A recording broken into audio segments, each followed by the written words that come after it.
Hello guys! Hello! Sagittarius, welcome dito sa aking channel, Kapalaran 888 Sagittarius. Tingnan natin yung full moon ng Leo mo ngayong February 12, 2025. Kung ano yung message para sa'yo. Wow! Sagittarius, napaka-resonated ng bawat isa na to. Dalawang baraha, pero pareho yung energy niya. First card mo dito is Witch Hat. Number 89.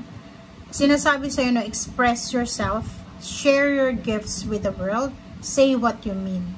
So, ibig sabihin yan, Sagittarius, normally, yung mga Sagittarius naman, sinasabi nila kung anong nararamdaman nila. Wala naman silang wala silang preno. Kung talagang masaya sila, masaya. Kung malungkot sila, malungkot. Kung galit talaga. But dito sa'yo, sinasabi na express yourself, honor your emotion, honor your feelings. Kung ano yung nararamdaman mo, ilabas mo yan. I-share mo sa buong mundo kung ano yung kaya mong gawin. Yung kakayahan mo dito sa mundo. Okay? And say what you mean. Say what you mean. Kung ano yung gusto mo sabihin, sabihin mo. Kasi alam mo, pag kinimkim mo yan, mahihirapan ka eh. 'Di ba? Masakit sa loob eh. Masakit sa puso pag kinikimkim natin yung mga galit natin or yung mga gusto nating sabihin. Okay? Okay.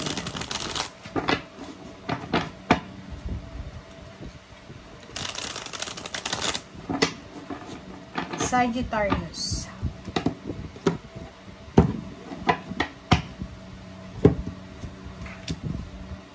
Okay, first two cards mo dito, Sagittarius, is 7 of Cups and 6 of Wands.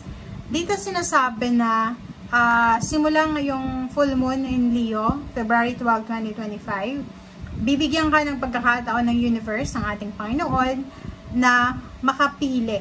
Bibigyan ka nila ng options and choices para magtagumpay ka sa buhay. Okay? So, parang ano to eh, alam mo yun, na kailangan mong mamili, kailangan mong gamitin yung isip at puso mo kung ano yung mga choices bago ka magdesisyon, kapain mo yung puso mo kung ano ibang gusto mo. Okay, so nakikita ko dito, alam mo yung 7 of Cups, minsan, hindi naman talaga yan yung choices and decision na makakabuti sa atin. Minsan ano to eh, test. It's a test to. Dalawang klase yan eh. 7 of Cups, minsan, yung choice na yan is makakabuti sa'yo. Minsan, yung choice na yan is itetest ka lang ng universe kung gaano ka-focus, kung gaano talaga kadeterminado ka sa pangarap mo sa buhay. Okay? Okay, so dito naman sa Page of Cups, nakikita ko sa'yo dito na yung Sagittarius na single, na, or pwedeng married siya dati, hiwalay sa asawa, or hiwalay sa girlfriend or boyfriend, matagal na naging single. Nakikita ko sa'yo dito na posibleng ibabalik sa'yo ng universe yung taong nawala sa'yo. Okay, so usaping relationship to. Pwedeng ibalik sa'yo yung dati mong karelasyon. Temperance. Bakit may temperance? So, yun, di ba? So, nakikita ko sa'yo dito na pwedeng isa to sa choices talaga. Yung kakaloka. Hinubo ako. Yung iba sa'yo dito, parang ayaw nyo nang balikan. Diba? Yung parang, ayoko na eh. Diba? Nasaktan na ako, sinaktan niya na ako. Pero ibabalik siya sa'yo as a test. Okay? Temperance. Kailangan mong maging mapasensya. Kailangan mo kasi it's a miracle eh. Diba? Parang, etong sitwasyon na papasok sa buhay mo, lalo na sa relationship, itetest ka lang ng universe kung talagang faithful ka sa sarili mo, sa pangarap mo, or faithful ka sa karelasyon mo, or mayroon ka pang natitira na feelings doon sa ex mo. Diba? Parang ganun. So, it's a test lang siya. Tingnan natin kung anong pipiliin mo, kung saan ka. Okay?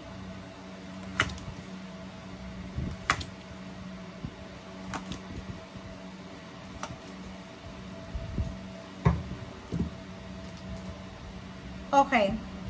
So, Queen of Cups, 9 of Cups, 5 of Pentacles, Ace of Pentacles, and 4 of Pentacles. Okay, guys. Nakikita ko sa inyo dito, yung mga Sagittarius na may mga financial problems or health problems, sinasabi sir dito na huwag kang masyadong mag-alala. Okay? Huwag kang masyadong mag-alala kasi simula ngayong February 12, 2025, maganda to kasi bibigyan ka ng choice talaga ng pagkakataon ng ating universe, ng ating Panginoon na magsimula ulit. Diba? May Ace of Pentacles dito. Pwedeng mga offers to. It's new offers, new job offers, new business offers, parang ganon. And yung pagkakataon na ito na ibibigay sa'yo, ay makakatulong to sa'yo para bumalik yung ideas mo na mag-ipon ng pera, magtipid ng pera, and eto ay makakatulong din to sa pamilya mo, hindi lang para sa'yo. Okay? So, comment down below, yung iba sa inyo dyan, na Sagittarius na sobrang tipid na kayo. Diba? Sobrang pagtitipid ang ginagawa nyo kasi pwedeng marami na kayong utang or posibleng wala kayong sinesweldo. Parang ganon. And dito, sinasabi ng bara sa'yo na isang emotional success or emotional blessings ang posibleng papasok sa buhay mo. So, pwedeng may new baby, new members ng family, ano pa ba? New friendship, new connection, or kung ano man to na pagbabago. And as much as possible, since it's full moon guys, kasi pag full moon, energy natin, emotion natin yung apektado niyan. Ano man mangyari, simula ngayong February 12, kailangan mong magpasensya. Ano man ang mangyari, kailangan mong isipin na, full moon lang to. Temptation lang to. Test lang to. Okay? So, wag kang masyadong maging, anong tawag dyan? Wag kang masyadong maging seryoso sa mga bagay-bagay. Okay? Kasi minsan, sa sobrang pagsiseryoso natin, nakakalimutan na natin na, ano lang pala to test lang pala to, or anything lang to. So, kailangan mong magkaroon ng mindset na hindi mo dapat seryosohin ang mga bagay-bagay dito sa mundong ibabaw. Diba? Kasi, dito sa sinasabi ng baraha mo, anytime pwedeng magbago yung buhay mo Diba? Yung relationship mo nga, naghiwalay na kayo, pwede pang magkabalikan. Diba? Yung trabaho na unexpected na pwedeng iniisip mo, imposible akong matanggap sa company na yan. Hindi, nagkakamali ka doon kasi lahat ay posible Diba? Wala kang control dito sa mundo. Ang magagawa mo lang is gawin kung ano yung trabaho mo, kung ano yung ginagawa mo, obligasyon mo, and yun, go with the flow. Kasi itong Ace of Pentacles, it's a miracle din to Diba? Yung parang i-offer siya sa'yo ng universe na unexpected. And hindi ka makapaniwala kasi sasabihin mo, hindi ko dyan pwede kasi hindi ko nakapagtapos ng pag-aaral, hindi ko dyan pwede kasi wala akong dokumento, wala akong diploma, ganyan, ganito. No. Diba? Sky is the limit.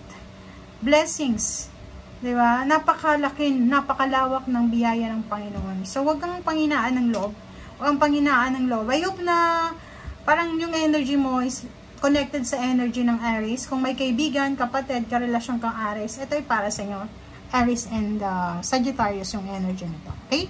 Thank you guys. Bye!